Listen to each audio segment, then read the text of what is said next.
Refugees are terrorists. Oh my God, your English is almost flawless. Are you grateful for being here?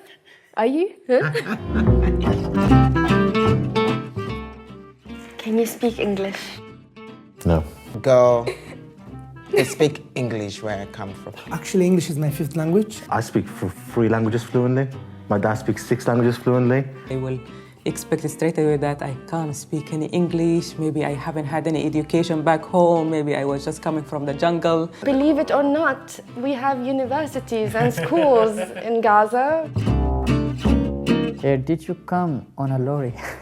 That's the classic. Well, I came by business class. Refugees come here through so many different ways. And those who come on a lorry, oh my God. 2 places where I used lorry was when I was crossing from Greece to Italy. I was put in a top of a lorry engine, which was very hot and very scary and dangerous. And I think people make fun of it as well. Like, instead of respecting it. We were absolutely very, very fortunate that the driver had not put on the freezer. If he has put on the freezer, we would have been killed on the last leg of our journey. Being detained. Have you ever been detained? When I was 13, for 3 months, I was detained and... Wow, at the age of 13? Yeah, with my mum in Yarlswood Detention Centre. It was like, when you play Monopoly and keep landing, go back to jail. That was exactly my life. If you go on Yarlswood's website, they word it so nicely with the facilities and, this and that. It's not. Unfortunately, some of these asylum seekers will be detained for 7, 8, 9 months, and some of them over a year. Barbed wires, roll calls 3 times a day, the windows are sealed, the walls are very high. And the worst is they don't know when they're going to come out of those places. When you're in detention, at least if you're in prison, you're there for 7 years or 10 years. But if you're in detention, you don't know. Yeah. It's just so difficult to feel that traumatic and then to be interrogated in a small room. I didn't have documents to show that I was 13, for example. They did not believe my age.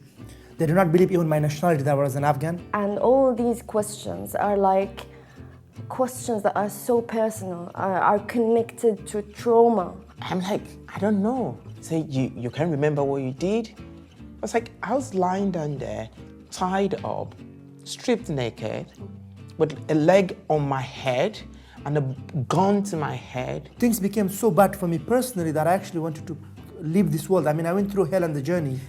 But in the UK, things became so bad, I literally committed suicide twice because the idea of not being believed and being kind of looked at, disvalued. You didn't have the same value, or it was your fault. It was my fault that I was here. As a kid, I had to interpret for my mum and dad their stuff of, how they were tortured, what happened to them, and I had to be the one interpreting this because I had a bit of English. This lady, a head teacher, said to me, Gulwali, I believe you. Just by saying that to me, it changed my entire perspectives, and I managed to go to school, do my GCSEs, go to college, go to university. Okay, why didn't you seek asylum somewhere else? It wasn't as if I sat down on my bed and I said, okay, let me bring all the maps in the world together and start making a choice about, where I want to go to. I had no choice. I went where I had the possibility.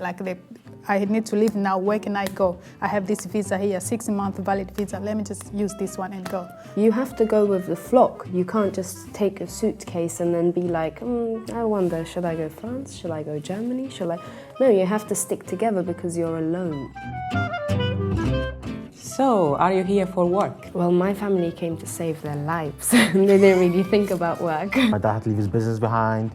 He had to leave his dad behind. Money-wise, I was better off in Africa. Myself, I'm an engineer. I have a senior position. Before I come here, I worked for 4 years in a big engineering company. You have a whole bunch of doctors, nurses, and dentists, and lawyers who, unfortunately, are not able to practice here, which is a big shame. Don't you want to go home? I mean, there's nowhere better than home. Mm-hmm. If I could choose, I would choose my home first. I would go home, but what's there to go to? As long as the situation remains the same, it will be life-threatening for us to return home. But I can't go home just because someone wants me to go home. Mm-hmm. I can't put myself where a bomb is going to explode at any time just because someone wants me to go home. I spent so many years and hardships and gained our freedom, and we can speak, and this is home. It's such a shame for those who don't like me being here as a refugee, because they're going to have to put up with me. This is home. Home is here.